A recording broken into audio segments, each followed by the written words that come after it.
KC Weather Lab. Here's Rob's forecast.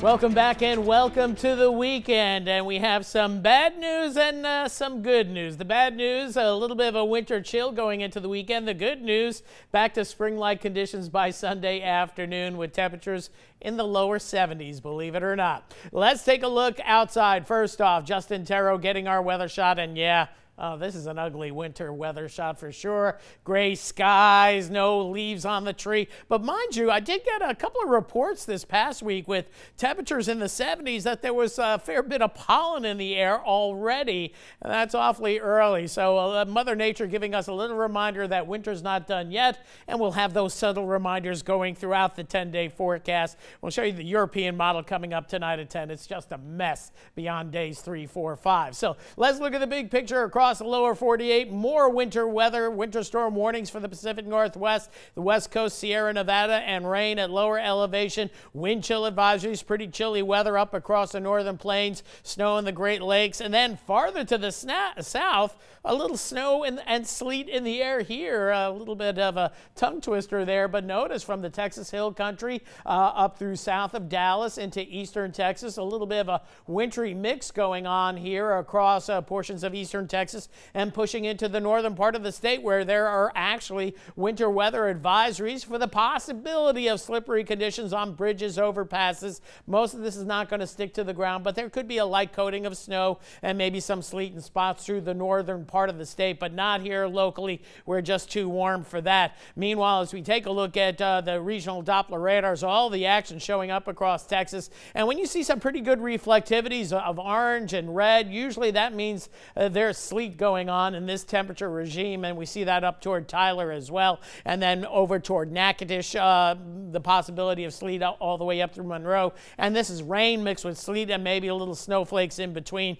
Usually the snow shows up as a much lighter return, something that looks like this by the Mansfield area, and then maybe by Zwolle, and then a few other spots back to the west. But all this winter precipitation staying to our north and won't last long. It's going to be over with later on tonight. Meanwhile, locally, not much going on across Acadiana. We do see some showers as we get offshore. These could be moving inland, but very, very light showers. Most of the activity we've seen across Acadiana has been evaporating before even reaching the ground, but there have been a few sprinkles out there. Temperatures today not getting out of the 40s as expected. We're still in the mid-40s. Farther to the north, we have mid-30s, but notice temperatures still pretty much above freezing until you get to the Waco area. So that's why right near freezing, you could get some of these icy spots in eastern Texas, northern Louisiana. Meanwhile, conditions offshore, small craft advisories now. The gale warnings have been dropped. Still a rough start to the day offshore, but improving as the day wears on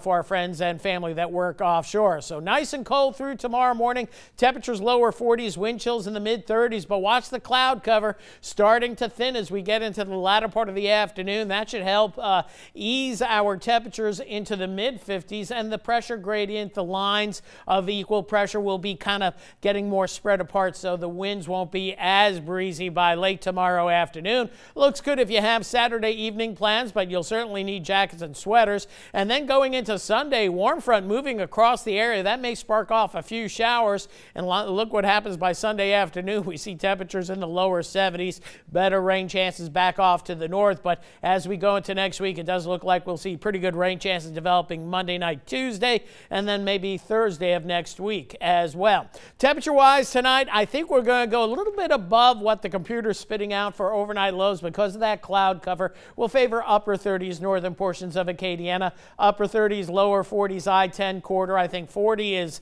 even too low for Lafayette, but we'll go with it just in case. And upper 30s to lower 40s coastline as well. But everybody stays above the freezing mark tonight, so that is the good news overall. But there will be a wind chill tomorrow. Latest model guidance coming in even a little bit warmer, 57 the high for tomorrow afternoon. I'd buy into that.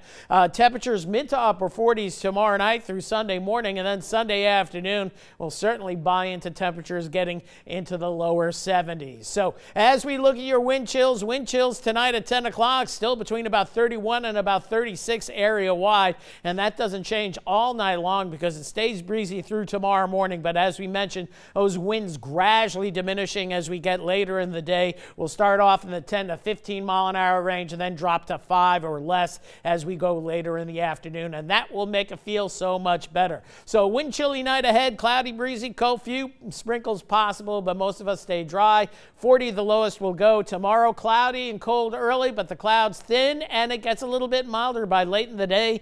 56, 57 our high tomorrow. Lower 70s. There we go back on Sunday. A spring-like day on Monday with spring showers. Good chance of rain and maybe some storms Monday night into Tuesday, and we do need the rain. A break on Wednesday with maybe a little sunshine there, and then another good chance of rain maybe next Thursday for Valentine's Day. Bottom line, though, it's been pretty dry since a wet December and early January, and as we've been talking, the crawfish farmers are looking for some rain, a good rain to get the oxygen in the ponds and to stimulate those crawfish to grow and then to eventually get in my belly. So start doing the rain dance. Jim and I were looking at pictures on social media earlier of crawfish, like, oh yeah, it's time. Yes, it's getting close. It sure is. Right. Thanks, Rob.